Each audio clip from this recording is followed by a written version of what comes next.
How's it going, everyone? It is I, Anime Outlet, and this is part 1 of What If Deku Had Sunshine. And now, before I start this What If off, I would like to explain to you all a simple understanding of what Izuku's power is going to be. Now, Sunshine is a power from Seven Deadly Sins, the anime, and its wielder in that anime is known as Escanor. So Izuku's basically going to have Escanor's powers. Now, Izuku is not going to grow as the day goes on like Escanor.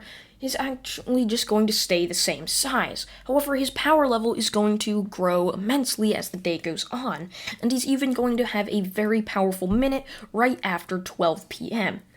So, as the night goes on, his power regresses because there's no sun, but as the day goes on with sun, Izuku's gonna have loads and loads of power as it continues on growing. So now, let's begin. We start this what if off with a mysterious figure standing in a field of grass. All of a sudden, a strange portal opens up beneath them as they then fall through the portal. What the hell's going on, they would say. All of a sudden, they appear in another field of grass. However, once they look over the tree line, they see massive skyscrapers and buildings and are confused.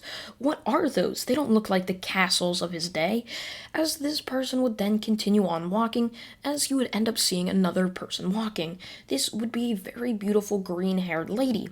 You would end up walking towards her and asking what her name was, as she would end up saying Inko. All of a sudden, he would ask her what year was it, and she would then reply to him.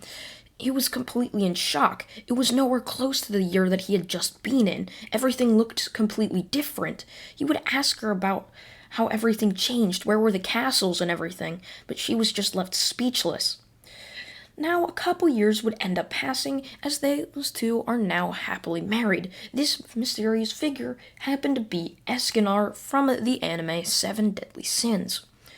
And they end up having a child, as Izuku would end up being born, the son of Inko and Escanor. As Izuku would end up aging, he would end up being told he doesn't have a quirk, and this is simply because Inko, having had a quirk, it's only a 50% chance of Izuku having a quirk, with Escanor not having the genes of possessing such an ability. However, with Escanor as Izuku's father, Izuku has the possibility to use magic. And this is what Escanor would end up training him on, not wanting his son to be weak, knowing what the world did to quirkless people, having seen it himself, walking around seeing all the people that have been just outcasted because of him being labeled as quirkless. Lucky for Escanor, he had been able to bring his sacred treasure, being Rita, over to this world. Somehow it had fallen through the portal with him as well. So with Escanor's new family started, he would start to train Izuku after being told he was quirkless, training him every single day so that Izuku wouldn't be a weak little quirkless person like everyone else. He wanted Izuku to be strong and tough. That is what he wanted of Izuku, something that Izuku could use to better himself and possibly even become his dream of being a hero, as Escanor had been a hero back in the other world, and so he wanted Izuku to be a hero in this world, much like he had dreamed of. So Escanor would train Izuku every day, and even would try to get Izuku to lift his sacred treasure, which of course wouldn't work at all, with it basically being insanely heavy, and a small 4-year-old wasn't quite able to lift it at all. After years of training, Izuku would finally turn 12, and Escanor would finally decide to pass on his ability, being Sunshine, down to Izuku, deeming that he has really no use for it anymore. So he just decided to pass it down to Izuku, his son. So Izuku now has a crazy cool new power called Sunshine, as Escanor would end up teaching Izuku the ropes of it, as Izuku would end up growing in power as the day would end up going on, like I explained in the start of this video. So with Izuku's power level growing and growing and growing as the day went on, he would end up being insanely strong at noon, while not so strong at night, say 9 p.m. So Izuku, walking into school one day, would sit down, relaxing, knowing that it was the final day of school and he could finally get out of all the torment of the bullying. He just decided not to care about it. It really wasn't him supposing to just beat up everyone. That's just not the kind of person he was. His parents taught him what was right and wrong. They instilled in his mind what he should be doing, and fighting back, just bullying, just wasn't the thing. Sure, if they started to beat him up or something, he could fight back to protect himself, but if it was just based on revenge, that is not the case. Revenge is a deadly thing, and you should not be going out for revenge. It could cause you to make fatal mistakes. For example, Ida with Stain, how he almost got killed because he wanted revenge for his brother. However, Izuku had no clue about this because it never even happened yet in this timeline. So Izuku would be sitting in class as paper airplanes would fly overhead as the teacher would end up walking in with a stack of papers. Slamming them down on his desk, he would end up standing up. "Attention class, quiet down, quiet down. Well, it appears you all have finally submitted all of your high school forms. Now, let me see. Oh, it appears Katsuki Bakugo and Izuku Midori have signed up to take the UA entrance exams. I wish both of you good luck." The entire class would just burst into laughter. "Izuku? Him? Making UA? You gotta be kidding me! What a joke!" Many of the class would end up laughing and laughing, as Bakugo, however, wouldn't be laughing with the class. He would walk up to Izuku, his eyes hidden, slamming his hand down on his desk, as sparks would fly out of his hand, burning into Izuku's desk. "You better stay away, Deku. Only I'm good enough to get into UA. All of these other kids are just simple rejects. They'd be lucky to even get a sidekick job. And you, a quirkless kid, thinking you could even make it into UA? You gotta be kidding me. You're a joke, Izuku." As Izuku would just stare in shock at Bakugo's words, but wouldn't really mind it. "Okay, Bakugo, sure. Yeah, I'm quirkless, but that doesn't mean I'm powerless after all. Plus, UA doesn't only accept hero students, there's also general classes, so why don't you step down from your high horse before you get jumped off of it by me? So I'm clearly right on your heels, about to push you off of your throne, Bakugo. You better watch yourself." As Bakugo would be in shock, along with the entire class. This was basically the first time Izuku had protected himself instead of just disregarding all of their thoughts and opinions about him, as the entire class just wasn't sure what to say. This was the first time someone had even defended themselves against Bakugo. As Bakugo would be sitting fuming, standing there right next to Izuku, the teacher would see Bakugo and stop him before he could do anything that could possibly harm his reputation, not wanting Bakugo to not make UA because of his super powerful quirk and having a reputation of beating up kids.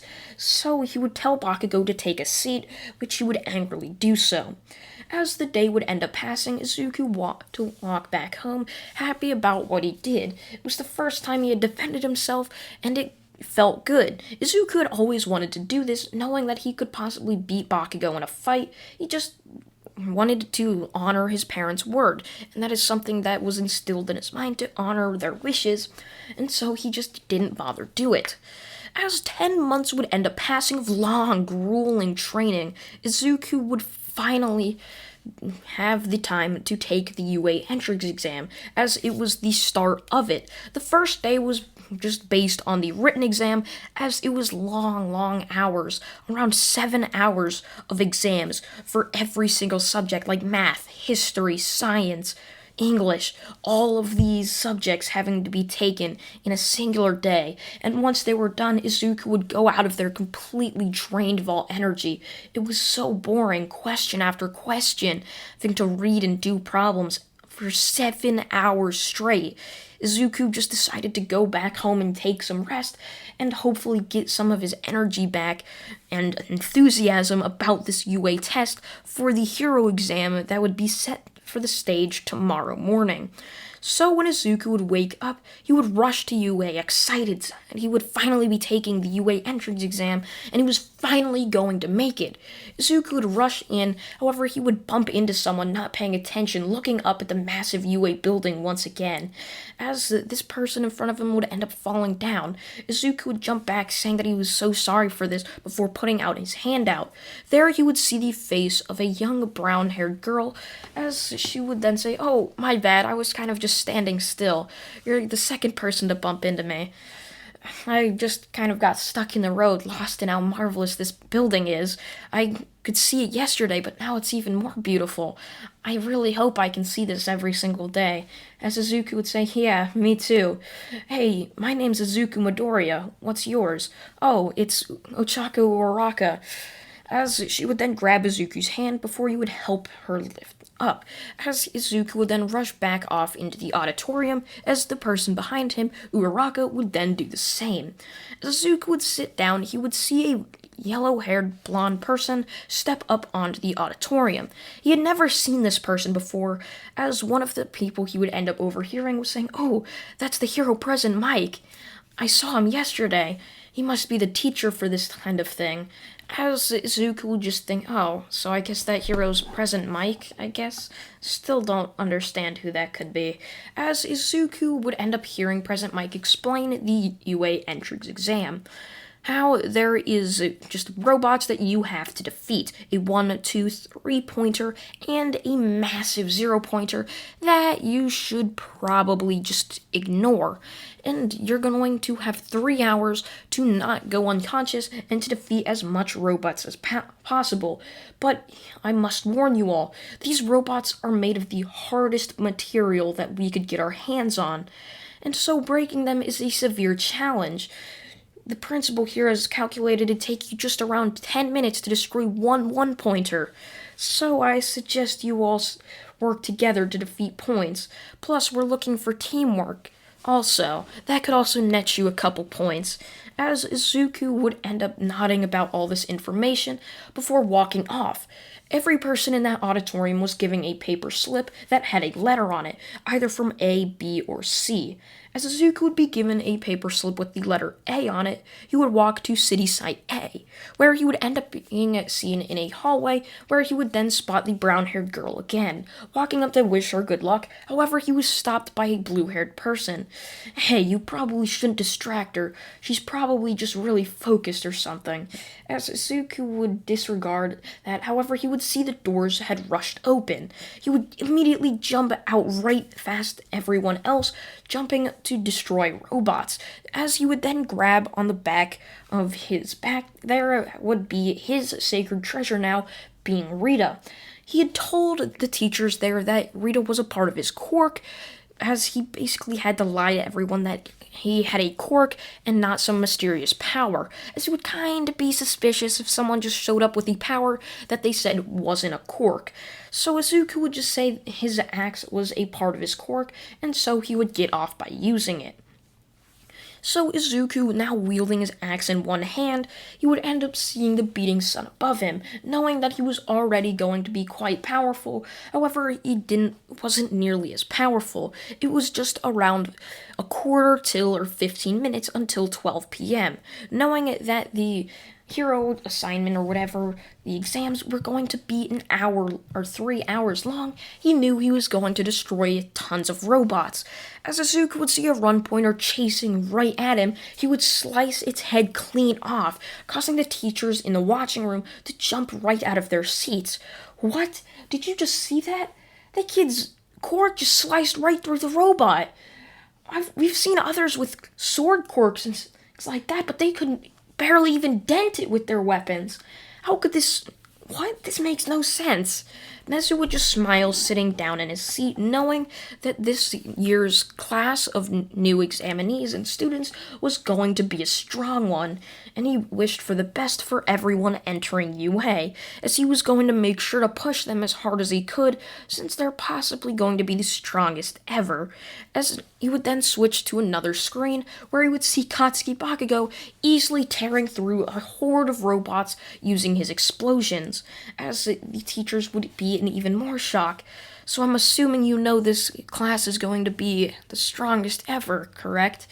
We've been seeing many prospects come in. However, these two, they possibly came from a free middle school or a public one at that. So possibly couldn't even count them like we did with Todoroki and Yaoyorozu. So hopefully this class is as strong as it's hyped up to be with all these prospects coming in, Nezu would end up saying. The teachers were unsure of what Nezu was speaking of, but they couldn't care less. We cut back to Izuku tearing through robots using the axe called Rita, easily destroying hundreds of robots, as many of the students there would just be in shock at how cleanly Izuku was cutting through them. Once 12 o'clock would end up hitting, Izuku would just run around at insane speeds, destroying hundreds of robots cleanly, as Izuku would then power down after a minute of that, as a couple hours would end up passing. With just 10 minutes left in the test, Nezu would flick open a glass box before slamming his hand down on a big red button. As sirens would end up going off in the city, shaking would end up being heard. It was like a earthquake or something. Many of the examinees were not sure, but they didn't want to stick around to see it, running away from the opposite where they heard all the shakes and tremors that were going on. As Izuku would end up looking up over all the skyscrapers and buildings, he would end up seeing a massive zero-pointer towering down over him, making him look like an ant, as Izuku would just be in shock at how big it was, but wouldn't really care, as he would end up hearing a scream for help. There in its arms was a brown-haired girl, the same girl that he had bumped into.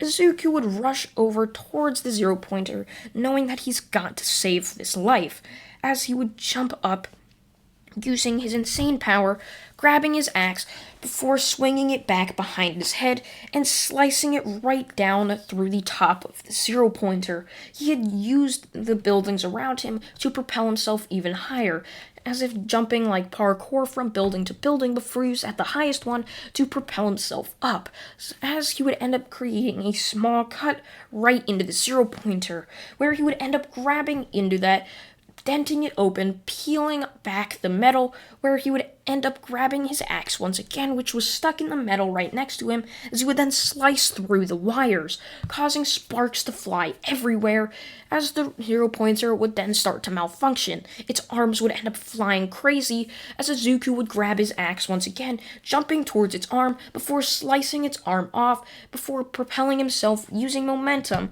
to grab the arm, pushing it back onto the roof of a building. As the grip would end up loosening, Izuku would see the girl start to fall. He would grab her arm before twisting motion to go out from the other way so that he wouldn't land on or under the arm that was falling down. Izuku would then, with his other arm, grab on top of another building, as his axe would end up being just falling down to the ground, creating a crater below them. Izuku would pull himself up, as he would just laugh. Well, I guess we meet again, huh? Uraraka standing there would just be in shock. Izuku had just displayed a crazy show of power, and she wasn't the only one. Many of the examinees who had seen it, along with the teachers, were in complete shock. How could someone do this? Especially a first year who probably has no experience at all using their quirk in a setting like this. Sure, Bakugo knew how to use his quirk, but that's just because he went on a rampage just exploding everything. Izuku used it with such skill and precision that it was like he's been a hero for 10 years. And this is simply because he was trained by the very best, being his father, Escanor. So Izuku would end up bringing Uraraka back down, and she would end up helping him too, making them float back down, where Izuku would end up grabbing his axe, putting it back on his back, as he would then just say, well, I guess it's it. I heard the alarm sound that this test was over while we were up on that roof. Guess I'll hopefully see you in UA, huh? Yeah, hopefully. Good luck, Izuku. And also thank you for everything. Izuku would say, oh, no problem, before walking off. When Izuku would get home, his parents would both be sitting at the table, where they would then stare right at him. So, how'd it go? Inko asked. Izuku would set down his axe before saying it went great. He had destroyed tons upon tons of robots, and he thinks he easily made it in. However, he really wasn't paying attention to many of the other students, so there possibly could be someone better than him in the class that he just wasn't paying attention of. Escanor would end up laughing, saying, "Please, I know I trained my son right. You're easily going to be the best in your class. Trust me. The power you have was passed down from the greatest after all," as Izuku would just laugh before going up to his room to collect all of his thoughts. He was finally going to make it into the school of his dreams, and sure enough, 2 weeks later, a big old box would end up coming in the mail. As Izuku would open this box as it was addressed to him, he would see a smaller box with an envelope on top, which said "read first." Izuku would open up the envelope as a small disc would end up falling out. "Congratulations, Izuku Midoriya, for making it into UA. You will be in Class 1A, and you also are the first year role model or something. You are the best first year in all of the first years, destroying many of the robots more than anyone else, with a collective 1,256 points. Great job!" As Izuku would end up smiling before opening the second box, as there was his UA uniform. And that is where I'm gonna leave this What If off, everyone. I hope you guys do enjoy this series, as it's really fun to make, and I'm only on part 1. So I thank you all for watching. Please put your What If suggestions down in the comment section below also. And yeah, I thank you all for watching once again, and goodbye.